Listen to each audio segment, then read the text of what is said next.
नमस्कार दोस्तों। टीवी पर प्राय मैंने एक ऐड सुना है जो अभी बहुत पॉपुलर है, बोलो जुबा केसरी। बोलो जुबा केसरी। वैसे ही अभी मैं अनुवाद जगत में देख रहा हूँ कि सबके जुआ पर एक ही बात है कि रेलवे के फॉर्म कहाँ से भरी, रेलवे के फॉर्म कहाँ से भरी ताकि नौकरी हो जाए एकदम पक्की।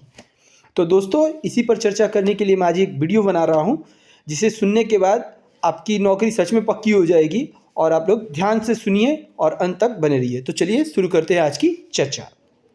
कल जब से दोस्तों फॉर्म आ गया रेलवे का, तब से कम 250-300 कॉल मेरे पास आ गए कि फॉर्म कहाँ से भरा जाए।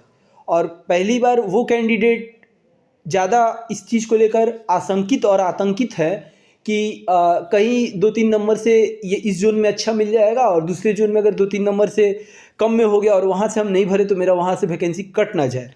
और इसी डर को भगाने और इस डर के आगे के जीत को एहसास कराने के लिए मैं अभी आपको कुछ बोलने जा रहा हूँ।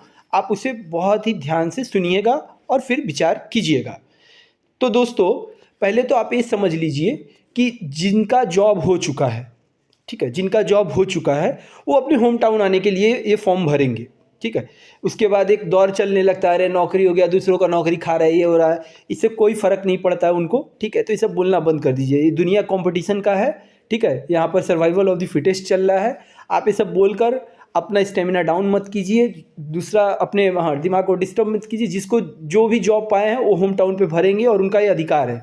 जब सरकार उनको ये अधिकार दे रहा है तो आप कौन होते हैं रोकने वाले, ठीक है। मैं समझ सकता हूँ बेरोजगारों के दर्द को, क्योंकि अभी बेरोजगार मेला छाया हुआ है। आप खुद ही सोचिए, आपका अगर जॉब हो जाएगा तो आपके मन में भी कहीं ना कहीं ये सपना होता है ना नौकरी पाने के बाद कि हम अपने होम टाउन आ जाए, तो वो आएंगे ही, ठीक है। और उनके लिए ना आप उनको रोक सकते हैं ना सरकार रोक सकता है, बस दूस सकते हैं और कुछ तो कर नहीं सकते हैं।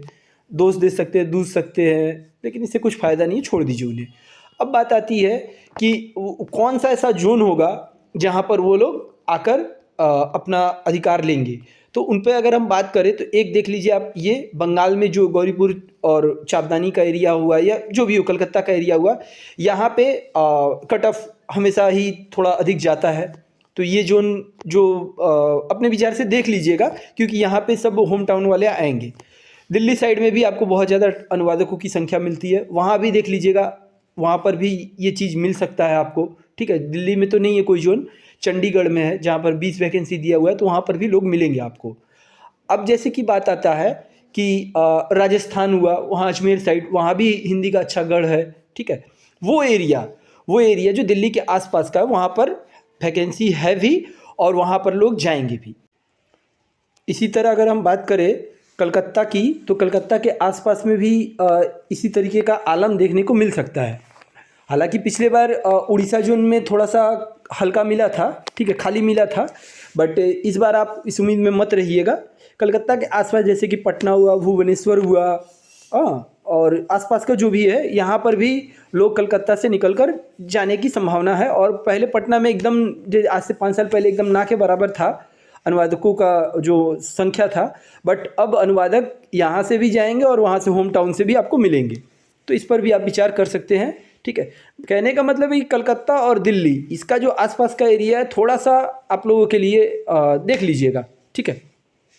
अब इसके बाद आता है कि आखिर भरा कहाँ से जाए।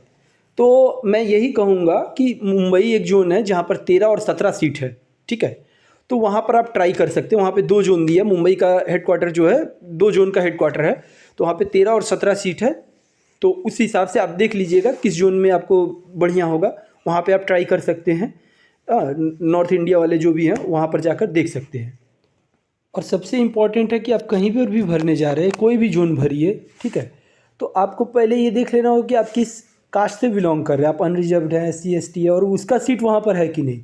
अब जैसे भोपाल जोन है तो वहाँ 7 सीट, लेकिन OBC के लिए 1 ही सीट है, तो कोई OBC वहाँ पर थोड़ा सा रिस्क हो जा रहा है। तो आप देख के इस चीज़ को समझिए, सिर्फ इस तरीके से नहीं सोचना है। आप देखिए कि कौन से कास्ट का कहाँ पे ज़्यादा सीट है, सब वहाँ पे जा रहा है तो हम भी चल जाए, ये बुद्धिमानी थोड़ी है, ठीक है। तो इस हिसाब से आप लोग देखिए, क्योंकि आपको जो चीज़ सुविधाजनक लग रहा है ना, अच्छा लग रहा है, औरों को भी अच्छा लग रहा है, वहाँ पे सब लोग पहुँचेंगे ही पहुँचेंगे। तो मैं यही कहूँगा कि बस आप ये देख लीजिए कि आपके कास्ट का जो भी है उसमें आपको कहाँ पर ज़्यादा सीट मिल रहा है। इसके बाद कुछ भी आपके कंट्रोल में नहीं कि कौन कहाँ कितना भरेगा। तो इन प्रश्नों में फंसकर अपना फॉर्म भरने में ऐसा नहीं कि लास्ट तक आप वेट कीजिएगा, लास्ट में हो सकता है साइट डाउन हो गया, कुछ हो गया, फॉर्म भरने का, करेक्शन करने का, कुछ भी हो, सोचने विचारने का समय ना मिल पाए, क्रैश हो गया लास्ट में, तो उस चक्कर में मत पड़िए। जितना जल्दी हो सके अपना विचार करके फॉर्म को भर दीजिए, ठीक है। और यही मैं कहूँगा कि अगर मेरा जो अपना अनुभव है कि अगर आप 75% मार्क्स ला दे रहे हैं तो मुझे नहीं लगता कि कोई भी जोन में आप फेल होंगे, ठीक है। मेरा अपना जो अनुभव कह रहा है, अगला बार तो 60% मार्क्स में भी आप किसी भी जोन में सेलेक्ट हो सकते थे, इस बार हम मान ले रहे 75% मार्क्स, और इसको मजाक मत समझिएगा, 75% ला देना तो क्या ही है, ला देंगे, ठीक है। तो अब इससे ज़्यादा हम अभी इस पर नहीं बोल रहे हैं, लेकिन 75% मार्क्स मेरे विचार से इनफ है, आप किसी भी जोन में पास कर सकते हैं। तो आप देख लीजिए कि अगर आपके पास जॉब नहीं है तो आपके लिए प्रायोरिटी ये होगा कि आप कहीं पर भी पाएँ, उससे फैक्टर नहीं पड़ता है। और अगर आपको प्रायोरिटी चाहिए तो फिर आप विश्लेषण कीजिए कहाँ पर मतलब आपके अनुरूप आपका होम टाउन कहाँ पे है, क्या है इस पे। और अगर आपके पास जॉब नहीं है तो फिर आप, ये इससे फ़र्क ही नहीं पड़ता, जहाँ पे आपके कास्ट का ज़्यादा वैकेंसी है वहाँ पर देखकर भर दीजिए, ज़्यादा इस सब उलझनों में मत जाइए। जब भी एग्ज़ाम होगा सारे लोग आपको मिल ही जाएंगे जाने वाले। हाँ, जैसा कि देखा गया था कि लास्ट बार पेपर 2 का एग्ज़ाम आपने जो जोन सेलेक्ट किया तो वहाँ पड़ा था, ठीक है। तो बाहर जाना ही पड़ेगा आपको पेपर 2 के लिए। बस मैं यही कहूँगा कि अपने पढ़ाई पर फोकस कीजिए, ठीक है। आपका ये टारगेट होना चाहिए 75 से 80% मार्क्स लाने का। इन सब पे नहीं जाना है, बस अपना कास्ट देख लीजिए, कहाँ पर ज़्यादा वैकेंसी है देख लीजिए और उसको भर दीजिए, ज़्यादा उलझनों में मत पड़िए। तो सीधा बात है, 75 से 80% मार्क्स लाइए और नौकरी पाइए। ज़्यादा इधर उधर में फंस के परेशान होते रहिएगा, कुछ भी आपके कंट्रोल में नहीं है, कौन कट ऑफ कहाँ जाएगा, कौन कट ऑफ ज़्यादा जाएगा। लेकिन दो